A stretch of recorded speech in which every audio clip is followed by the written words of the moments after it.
우리 어르신 여러분, 평생 알고 지낸 고향 친구나 학창 시절 동창들과 여행 계획을 세울 때 어떤 마음이 드십니까?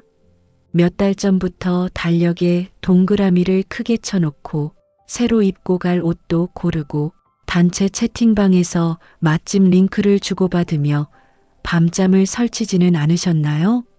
내 자식 키우느라, 남편 뒷바라지 하느라 평생 마음 편히 어디 한번 가보지 못했던 서글픈 세월이 지나고 이제야 드디어 마음이 통하는 친구들과 온전한 내 시간을 보낸다는 생각에 가슴이 터질 듯 설레셨을 겁니다.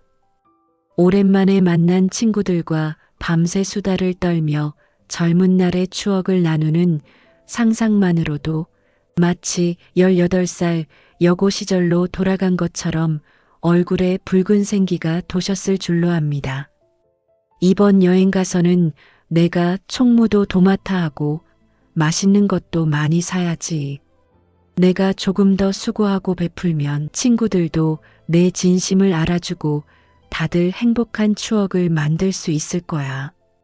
이런 따뜻한 다짐을 품고 비행기에 오르셨을지도 모릅니다. 내가 이만큼 정성을 들이면 상대방도 알아서 내 마음을 헤아려 줄 것이라 믿는 것이 우리 착한 어른들의 공통된 마음입니다. 하지만 참 이상합니다. 그토록 고대했던 여행지에서 돌아오는 길, 왜 가슴 한구석이 뻥 뚫린 것처럼 허전하고 말로 다 표현할 수 없는 씁쓸함과 서운함이 밀려오는 걸까요? 평생을 믿어왔고 다 안다고 자부했던 친구의 전혀 몰랐던 낯선 얼굴을 마주하고 마음에 깊은 멍이 든 채 돌아오는 어르신들이 주변에 참 많습니다. 평생을 베풀며 양보하는 삶을 미덕으로 살아온 고운 사람일수록 그 배신감과 상처는 더 깊고 오래갑니다. 오늘 이야기는 평생 형제보다 더 가깝게 지내던 동창들과 큰맘 먹고 일주일 여행을 떠났다가 상상조차 못했던 인간관계의 이면을 마주하고 돌아온 72살 박정자 할머니의 이야기입니다. 이 이야기를 끝까지 들으시면 왜 나이가 들수록 인간관계에서 무조건 베풀기만 하면 안 되는지, 어떻게 해야 내 품위와 자존감을 지키면서 남은 인생을 편안하게 살 수 있는지 그 길을 명확하게 알게 되실 겁니다. 올해 72이 되신 박정자 할머니는 주변에서 법 없이도 살 사람이라는 소리를 평생 듣고 자랐습니다. 모임이 있으면 늘 1시간 먼저 나가서 자리를 확인하고 친구들이 맛있게 먹는 모습만 봐도 배가 부르다며 슬그머니 다가가 밥값을 먼저 계산하던 분이었습니다. 혹여나 다른 사람이 돈을 내며 부담을 가질까봐 항상 내가 이번에 기분 좋은 일이 있어서 그래라며 상대방의 자존심까지 배려해 주던 속 깊은 사람이었습니다. 친구가 힘든 일이 있다고 밤늦게 전화를 걸어오면 내 피곤함은 제쳐두고 몇 시간이고 묵묵히 하소연을 들어주었고 그것이 진정한 우정이고 의리라고 굳게 믿었습니다. 그러던 지난해 봄 여고 시절부터 50년을 함께한 단짝 친구 4명과 함께 제주도 일주일 살기 여행을 계획하게 되었습니다. 평생 자식들 챙기고 집안일 하느라 고생한 서로를 위로하며 우리 인생의 가장 아름다운 황혼을 기념하자고 손을 맞잡은 여행이었습니다. 정자 할머니는 자신이 조금 더 수고하더라도 친구들이 편안하길 바라는 마음에 자청해서 여행 총무를 맡았습니다. 몇 날 며칠을 밤새워 인터넷을 뒤져가며 다리가 아픈 친구를 위해 걷기 편한 동선으로 숙소와 식당을 예약했습니다. 행여나 음식이 입에 맞지 않을까봐 현지인들이 가는 맛집까지 꼼꼼히 수소문했습니다. 여행 경비 외에도 친구들에게 깜짝 선물을 주려고 개인 돈을 들여 예쁜 스카프까지 한 장씩 준비했습니다. 공항에서 만난 친구들의 환한 미소를 보며 정자 할머니는 영원히 기억에 남을 행복한 여행이 될 거라 확신했습니다. 하지만 여행이 시작된 지 불과 이틀 만에 균열이 생기기 시작했습니다. 공항을 벗어나 낯선 환경에 놓이자 평소에는 감춰져 있던 친구들의 숨겨진 본성이 하나둘 고개를 들었습니다. 정자 할머니가 모두를 위해 이른 아침부터 정성껏 준비한 일정을 두고 한 친구가 툭 한마디를 던졌습니다. 야, 밥집이 왜 이렇게 멀어? 늙은이들 다리 아프게 동선을 왜 이 모양으로 짰냐? 다른 친구들도 그 불평에 동조하듯 옆에서 툴툴거렸습니다. 미안하다는 말 한마디 없이 쏟아지는 타박에 정자 할머니는 가슴이 철렁 내려앉았지만 내가 참으면 모두가 즐거울 거라는 생각에 속상한 마음을 꾹 누르고 웃으며 넘겼습니다. 진짜 문제는 숙소와 식사 시간마다 반복되었습니다. 매번 식사가 끝나면 친구들은 당연하다는 듯 지갑을 열 생각도 하지 않고 자리를 털고 일어났고 계산서를 챙기고 영수증을 확인하며 영수증 뒷면에 잔돈을 정산하는 뒷정리는 오로지 정자 할머니의 몫이었습니다. 마치 정자 할머니를 돈 받고 일하는 가이드처럼 대하는 태도였습니다.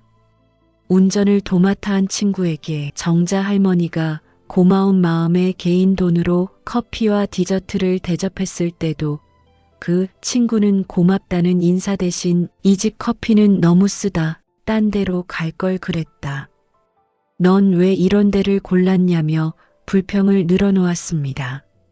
정자 할머니가 숙소에 도착해 부끄럽게 건넨 스카프 선물을 받았을 때도 한 친구는 난 이런 칙칙한 색 안 좋아하는데 차라리 돈으로 주지 그랬냐며 장난을 가장한 인색한 핀잔을 주었습니다. 그 순간 정자 할머니는 무안함에 붉어진 얼굴을 감추려 짐을 정리하는 척 고개를 숙여야 했습니다. 여행 나흘째 되던 날 정자 할머니는 여행 전부터 무리를 한 탓인지 고질적인 무릎 통증이 도저히 다음 일정인 오름 산책을 따라가기 힘들었습니다. 퉁퉁 부어오른 무릎을 만지며 숙소에서 잠시 쉬겠다고 미안한 얼굴로 말하자 늘 다정했던 단짝 친구가 얼굴을 찌푸리며 차갑게 말했습니다. 너 하나 때문에 분위기 다 깨진다. 여기까지 와서 방구석에만 있으면 어떡하냐? 이왕 온 거 정신력으로 참아야지. 나이 먹고 유난 부린다. 그 순간 정자 할머니는 가슴을 송곳으로 깊숙이 찔린 듯한 충격을 받았습니다. 내가 그동안 이 사람들에게 어떤 존재였나 하는 깊은 환멸과 회의감이 밀려왔습니다. 평생 친구들이 부르면 자식 일도 제쳐놓고 달려갔고 그들의 슬픔과 기쁨을 내 일처럼 챙겼는데 막상 내가 아프고 지치니 그들에게 나는 그저 자신들의 즐거운 여행을 방해하는 귀찮은 짐짝에 불과했던 것입니다. 여행 마지막 날 공통 경비를 정산하는 과정에서 서운함은 절정에 달했습니다. 정자 할머니가 일주일 동안 손발이 부르트도록 고생하며 10원짜리 하나 틀리지 않게 정리한 장부를 보며 친구들은 몇백 원 단위의 잔돈과 주스 한 병 사 먹은 비용까지 꼼꼼히 따져 물으며 은근히 의심 섞인 눈초리를 보냈습니다. 정자 할머니가 여행 내내 개인 카드로 미리 결제하고 밤마다 영수증을 붙여가며 봉사했던 그 수고로움에 대해서는 그 누구도 고생했다. 내 덕분에 편하게 여행했다는 말 한마디 건네지 않았습니다. 서울로 돌아오는 비행기 안에서 친구들은 피곤하다며 눈을 감아버렸고 정자 할머니는 창밖에 시린 구름을 바라보며 소리 없이 눈물을 훔쳤습니다. 50년 우정의 화려한 껍데기 속에 감춰진 인색함과 이기심이라는 차가운 실체를 똑똑히 보았기 때문입니다. 집으로 돌아온 정자 할머니는 한동안 사람 만나는 것이 두려워 집에만 틀어박혀 지냈습니다. 스마트폰에 찍히는 친구들의 메시지만 봐도 가슴이 두근거리고 눈물이 났습니다. 내가 인생을 잘못 산 것일까? 내가 너무 모나게 굴었나 하며 스스로를 자책하고 원망하기도 했습니다. 여러분, 이것은 정자 할머니만의 문제가 결코 아닙니다. 수많은 장년층 어르신들이 모임이나 여행에서 이와 똑같은 환멸을 경험하고 소가리를 하십니다. 왜 평생을 가깝게 지낸 친구들이 낯선 여행지라는 환경에서는 이토록 무섭고 이기적으로 변하는 걸까요? 고대 그리스의 위대한 철학자 아리스토텔레스는 인간의 우정을 세 가지로 명확하게 나누어 설명했습니다. 첫째는 서로에게 이익이 될 때만 유지되는 이익의 우정이고, 둘째는 함께 취미를 나누고 즐거움을 나눌 때만 반짝이는 쾌락의 우정이며, 마지막 셋째가 서로의 존재 자체를 존중하고 영혼을 아끼는 미덕의 우정입니다.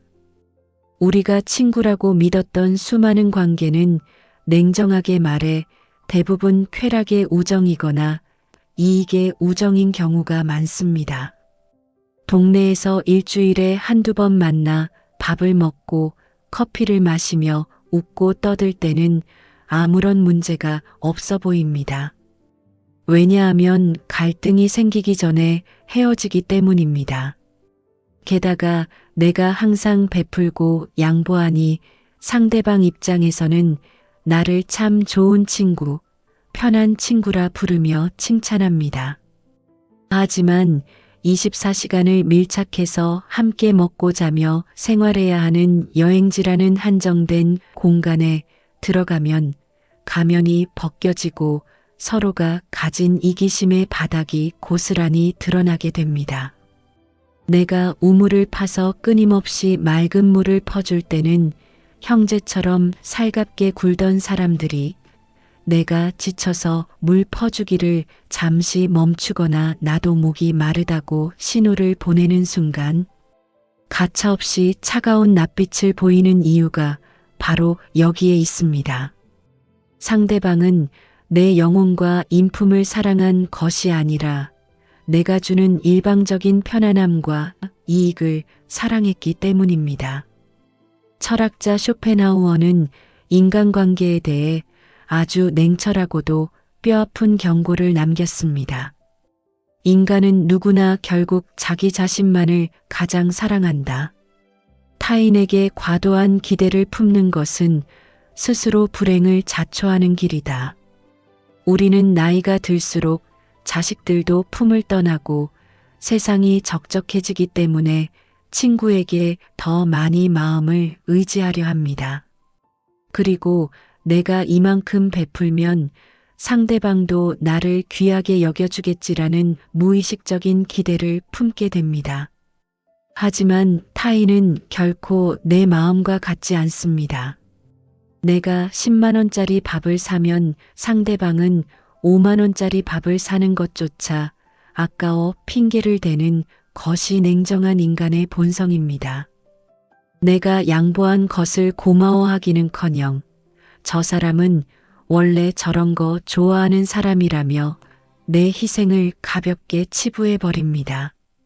이것을 인정하지 못하면 관계가 깊어질수록 내 영혼은 껍데기만 남은 채 시들어가고 마음에 깊은 원망과 화병만 쌓이게 됩니다. 그렇다면 우리는 남은 인생에서 모든 친구 관계를 끊고 외롭게 고립되어 혼자 살아야 하는 걸까요? 결코 그렇지 않습니다. 상처받지 않고 내 품격을 지키면서 친구와 건강한 우정을 오래 유지하기 위해서는 내 마음의 기준과 행동 방식을 완전히 바꾸어야 합니다. 정자 할머니가 눈물 속에서 깨달은 남은 인생을 지키는 4가지 지혜를 전해드립니다. 첫째, 착한 사람 증후군을 과감하게 던져버려야 합니다.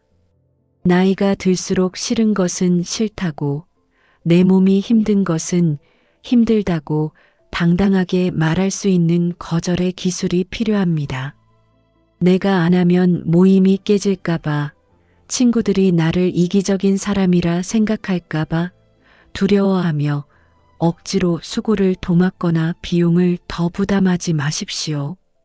내가 한번 거절했다고 해서 삐치거나 돌아서 버릴 사람이라면 그 관계는 애초에 내 인생에 아무런 도움이 되지 않는 모래성 같은 관계일 뿐입니다. 진정한 친구라면 내가 힘들다고 솔직하게 말했을 때 내 사정을 먼저 걱정하고 배려해 줄 것입니다. 둘째, 지갑은 열되 기대는 완전히 닫아야 합니다. 친구들에게 밥을 사거나 작은 선물을 줄 때는 대가를 바라는 마음을 단 1%도 섞어서는 안 됩니다. 내가 오늘 이만큼 샀으니 다음엔 제가 사겠지라는 기대가 조금이라도 생길 것 같다면 애초에 지갑을 열지 마십시오. 내가 베푸는 호의는 오직 내 마음의 순수한 기쁨을 위해서만 쓰여야 합니다. 주면서도 마음이 찜찜하고 나중에 서운할 것 같다면 각자 먹은 것은 정확하게 각자 계산하는 더치페이를 철저히 생활화하십시오. 그것이 오히려 노년의 우정을 가장 깨끗하고 오랫동안 지키는 현명하고 세련된 방법입니다. 셋째, 고슴도치처럼 적당한 안전거리를 유지해야 합니다. 추운 겨울날 고슴도치들이 추위를 이기려고 너무 가깝게 붙으면 서로의 날카로운 가시에 찔려 피를 흘리게 되고 그렇다고 너무 멀어지면 얼어 죽게 됩니다. 인간관계도 이와 똑같습니다. 아무리 친하고 오래된 친구라도 서로의 사생활과 개인적인 시간을 온전히 존중할 수 있는 거리가 필요합니다. 앞으로 친구들과 여행을 가게 된다면 아침부터 밤까지 온종일 붙어 다니는 빡빡한 일정 대신 하루에 몇 시간쯤은 각자 가고 싶은 곳을 가거나 카페에서 혼자만의 시간을 보내고 저녁에 다시 만나는 방식을 선택해 보십시오. 적당한 숨구멍이 확보될 때 비로소 상대방의 가시에 찔리지 않고 온전한 평화를 누릴 수 있습니다. 넷째, 내 인생의 가장 최고의 친구는 다름 아닌 나 자신임을 뼈저리게 깨달아야 합니다. 텅 빈 내 마음의 외로움을 친구들과 우르르 몰려다니며 시끄럽게 채우려 하지 마십시오.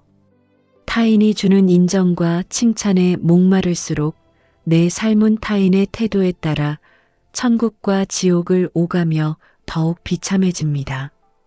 친구를 만나 감정을 소모하고 돈을 쓰는 시간 대신 하루에 딱 30분만이라도 조용히 방 안에서 따뜻한 차를 마시며 내 내면의 소리에 귀를 기울여 보십시오. 내가 정말 좋아하는 음식을 오로지 나만을 위해 대접하고 내가 가고 싶었던 조용한 숲길을 홀로 산책하며 내 지친 영혼을 따뜻하게 안아주어야 합니다. 내 우물이 스스로 맑고 깊은 물로 가득 차서 흘러넘칠 때 비로소 타인에게 휘둘리지 않는 당당하고 멋진 노년의 삶이 시작됩니다.